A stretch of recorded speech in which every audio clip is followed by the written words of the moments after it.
With the newly emerging interest in women's cricket, everyone has their eyes on the coming T20 matches. But the game of cricket is one of infinite subtlety, said someone somewhere.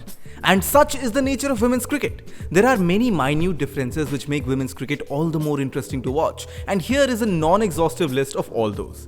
Let us start the list with the equipment they use. First and foremost, the ball. Balls in cricket have a minimum weight requirement, which is 156 grams for men, and it is reduced to 142 grams in women's cricket.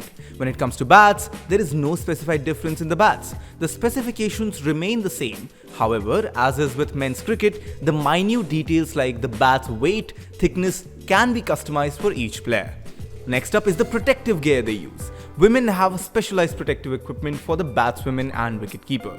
Although the kind of equipment is the same except for the breast guards, which are supposed to protect from blunt trauma and fatigue caused by unnecessary movement, apart from that, women use specialized abdomen guards and groin guards. Now onto the gameplay.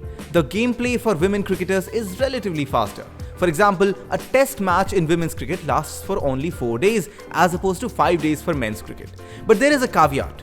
Women are supposed to play 100 overs in a day in a test match as opposed to just 90 overs for men's cricket matches. And also, the average duration of an over in women's cricket is 3.6 minutes as opposed to 4 minutes in men's cricket.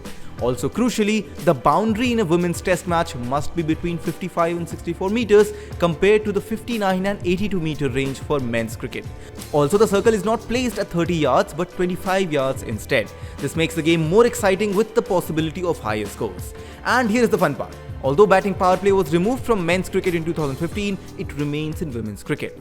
There are a few differences in the field restrictions as well. In men's cricket, there can be as much as 5 players in the outfield apart from power play, whereas there can only be 4 in women's cricket out of power play. Time for a fun fact. Up until 2017, women's international cricket did not have the decision review system. Reasons usually cited are a lack of viewership to justify such an expensive system. But as the game became more popular, DRS was also added in the 2017 edition of Women's World Cup. And one more question. Do you think these differences in women's cricket are justified? Let us know your opinion in the comment section down below. Until we see each other again, this has been QuickBits, cricket on your fingertips.